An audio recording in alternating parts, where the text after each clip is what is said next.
What if everything you've been told about older men without girlfriends is wrong? Behind the quiet lives and empty dinner tables lies a truth far more powerful than loneliness, a story of choice, freedom, and untold resilience.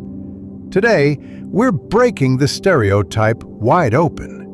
We often paint a picture of these men, don't we? A solitary figure, perhaps by a dim window, a sense of melancholy hanging heavy in the air, a life supposedly unfulfilled because it lacks a certain kind of companionship. The prevailing narrative whispers of sadness, of missed opportunities, of a quiet desperation for connection. Society, media, even our well-meaning loved ones, they've all contributed to this pervasive image. He's the one who didn't quite make it, the one left behind, the one whose life is implicitly less rich, less vibrant. But is this really a universal truth, or is it a convenient narrative, one we tell ourselves to make sense of what we don't understand? Could it be that the older man living without a girlfriend isn't actually lonely, but rather something else entirely? Is this truly loneliness, or is it a profound, perhaps even revolutionary form of self-possession? Consider this for a moment. The number of single adults over 50 has been steadily rising across Western societies for decades, and within that demographic, a significant portion of men are living solo, not by accident, but by design. This isn't just a handful of individuals, it's a growing segment of our population, quietly redefining what a meaningful life looks like beyond traditional coupledom. From the moment we're old enough to understand, society bombards us with images of the ideal life: finding a partner, settling down, building a family. For men, this often comes with an added layer of expectation, a narrative that suggests a successful man is a partnered man. He's the provider, the protector, the family patriarch. So when a man reaches a certain age, say his 50s, 60s, or even 70s, and he's navigating life without a long-term female partner, the social lens through which he's viewed for the unique structure of his life. Instead, his marital status becomes a defining characteristic, often overshadowing his accomplishments, his passions, his very identity.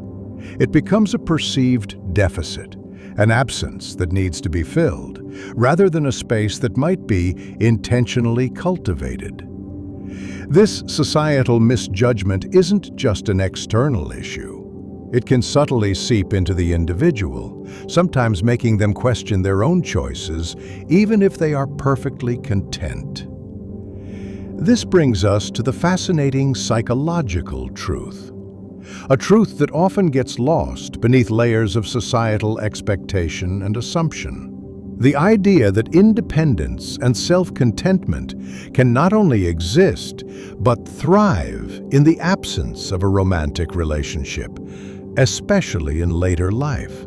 This isn't about isolation, it's about solitude, and the two, while often conflated, are profoundly different. Isolation is imposed, unwanted, and often leads to distress. Solitude, however, is a chosen state, a rich inner landscape where self-discovery and personal growth can flourish.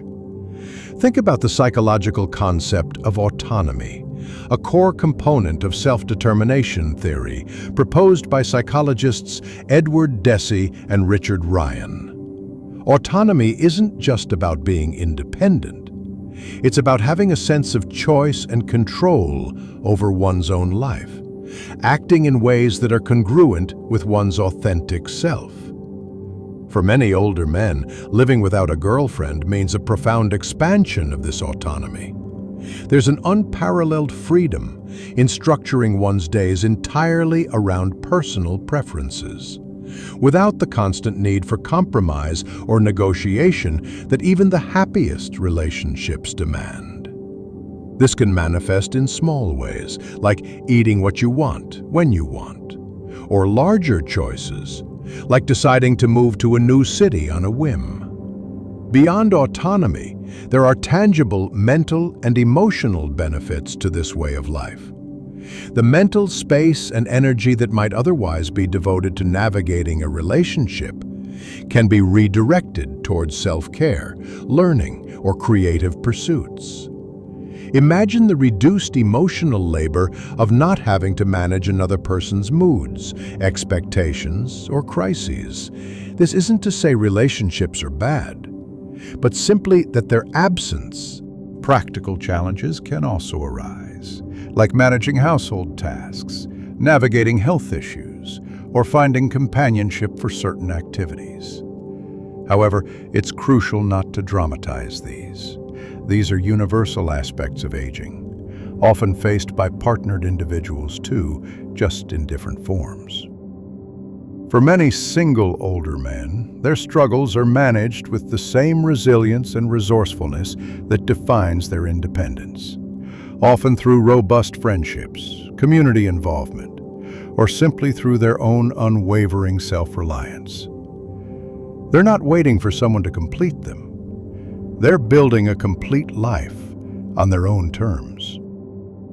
And that brings us to what many overlook, the hidden advantages, the profound freedoms that this lifestyle unlocks. When you're not navigating the complexities of a romantic partnership, your time, your finances, your emotional energy, they all become your own to command. This translates into unparalleled freedom of choice.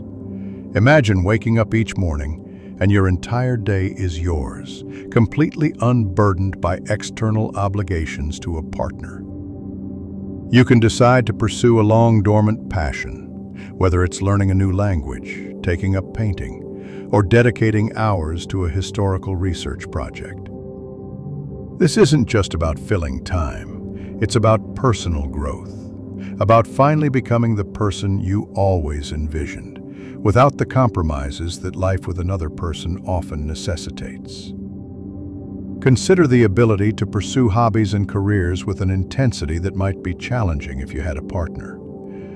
A man might decide to take an early retirement and spend a year traveling the world, volunteering, or even starting a passion project that finally blossoms into a new career path.